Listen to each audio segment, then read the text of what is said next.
Hi angels, thanks for joining me. Welcome to my channel today.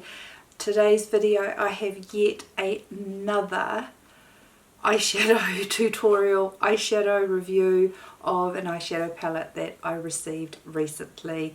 In my recent haul of goodies that I have been accumulating, I had suggested that I had just ordered 2 of the Charlotte Tilbury eyeshadow palettes.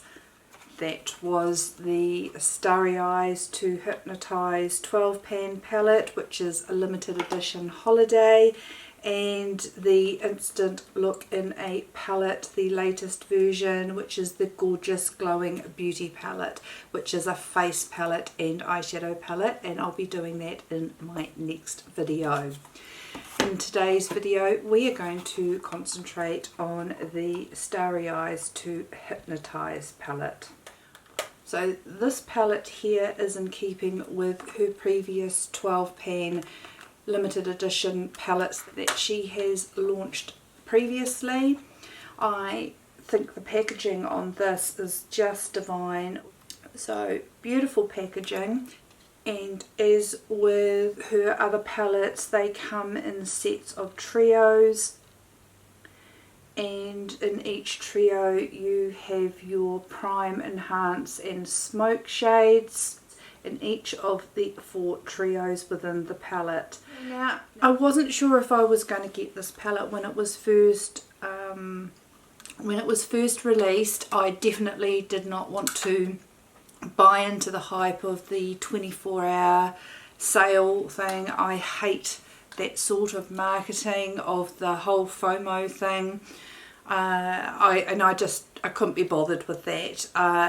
A palette's either being released or it's not, so I didn't jump on the bandwagon at the beginning with the 24-hour launch. It frustrates me that brands would do that to create hype around an item that they are releasing.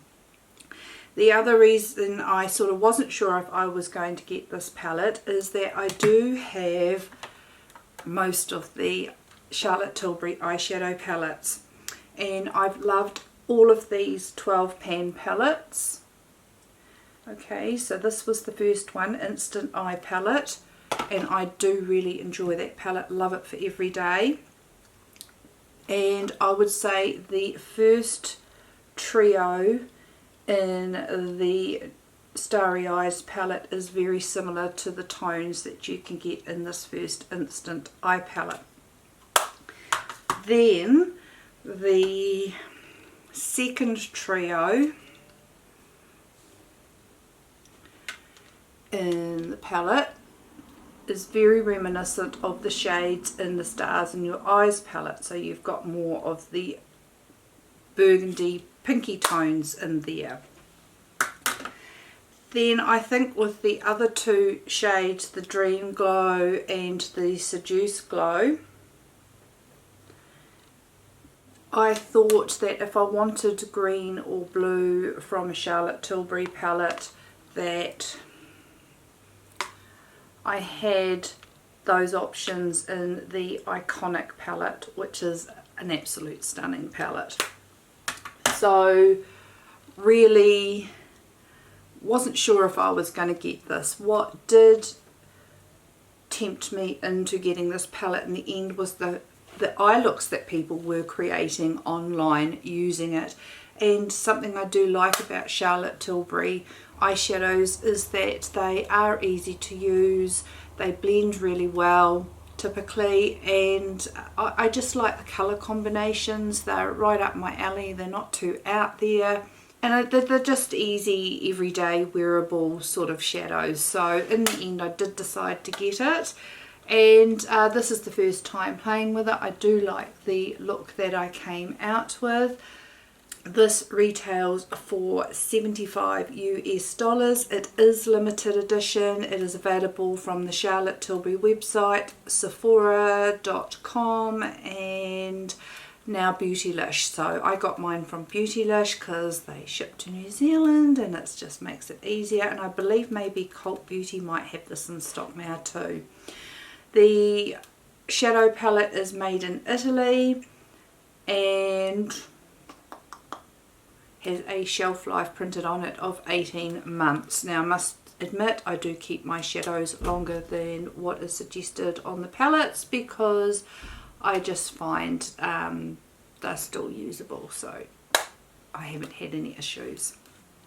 Before we get into the tutorial, guys, of this makeup look that I created, please don't forget to like the video, subscribe. I would love you to subscribe. I'm trying to grow my tiny little wee YouTube channel and I would love to see those numbers grow. So please click on the subscribe button. I would love to see you back to my channel. So without further ado, guys, if you would like to see how I created this green eye look using this new Charlotte Tilbury eyeshadow palette, please keep watching.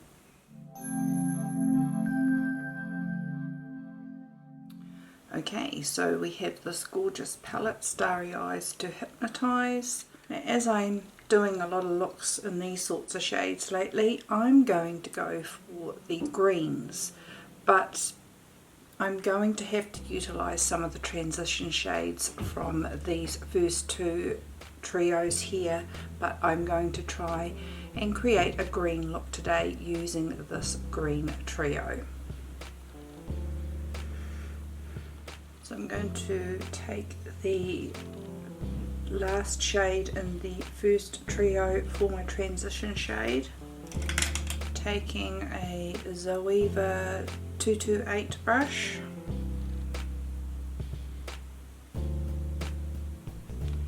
and just blending that. Wow,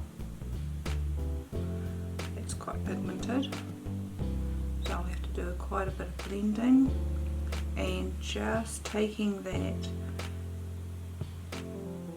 below my eyebrow, above my crease, to create a higher crease line with the transition or the light medium shade here. And I'm just window shield wiping actions and little tiny circular motions. I'm holding the brush at the end so that I have a more diffused tension on the brush so that I can get a nice blown out blend with that colour. And so where it was quite pigmented when I first applied it to my eye, we've been able to diffuse that into a beautiful soft diffused transition colour. Saying transition colour, it just means that all the other colours will blend and be more blown out rather than having demarcation lines of colours each time you use them. There actually seems to be quite a few shimmers in this palette. There's 2, 4, 5, 6, 7, 8 shimmers. 1, 2, might even be 9 shimmers and only 3 matte shades. So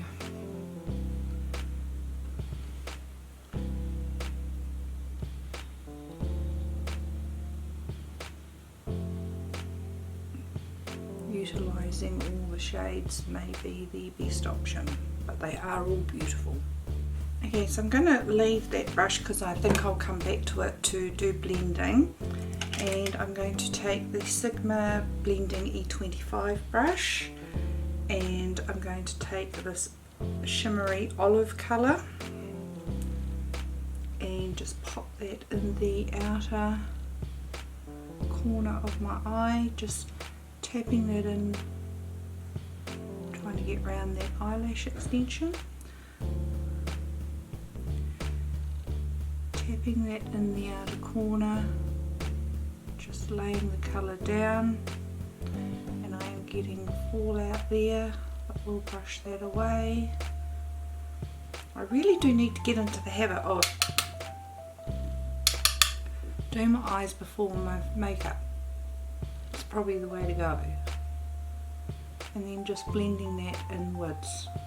That is a beautiful olive shade. Needing to definitely tap the brush popping that on the eye.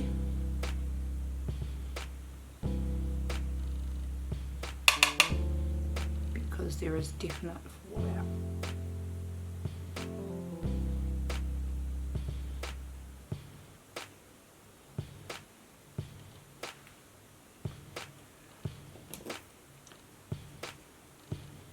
Wow, we should see the fallout on my tabletop here from tapping out the brush, so definitely would recommend tapping your brush.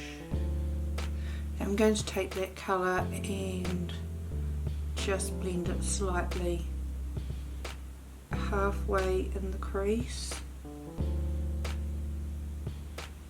Now I'm going to go in with a Wayne Goss number 20 brush, and I'm going to take the black matte, and I'm definitely going to tap that, and I'm just going to deepen up the very outer corner slightly with that black.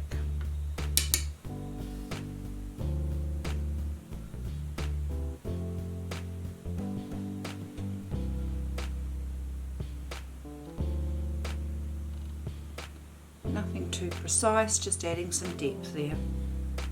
And I'm not going too high, I'm just deepening up that very outer angled corner there. Going back in with that Sigma E25 and that green olive colour, and then just shading that in.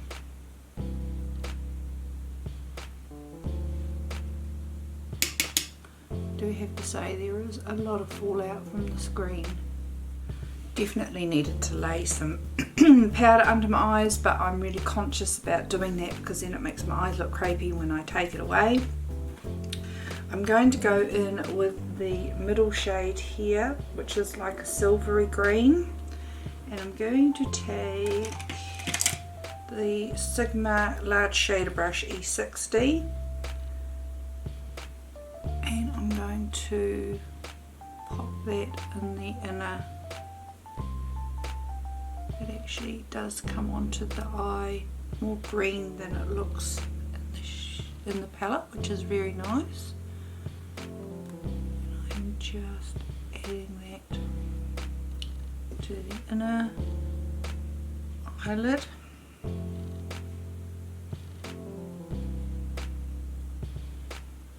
Going back in with our original blending brush in that first shade, and then just blending those edges. I'm going right into the inner portion of my eye. Okay, taking a random Morphe brush, I'm going to just take the olive green and run that under my eye. I'm really bad at slouching in my chair, I apologise.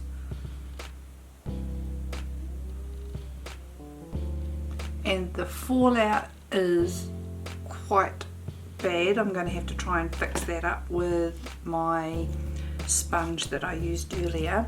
Then going back with that first blending brush in the first colour, and I'm just going to buff that out. My under eyes look shocking. They look terrible at the moment, and you can see there is shockingly a lot under my eye here. I will go and try and clean that up, pop some eyeliner and mascara on, and I'll be right back. Now that I haven't popped a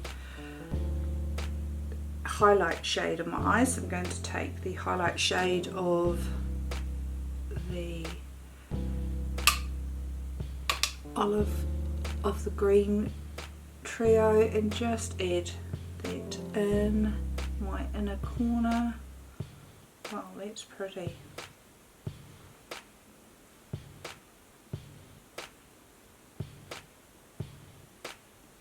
And just popping that in the corner there. Might run it just underneath just a tad as well. There we go. Okay guys, so that's the finished look using the green section in the palette. I have to say there was a lot of fallout using the olive green.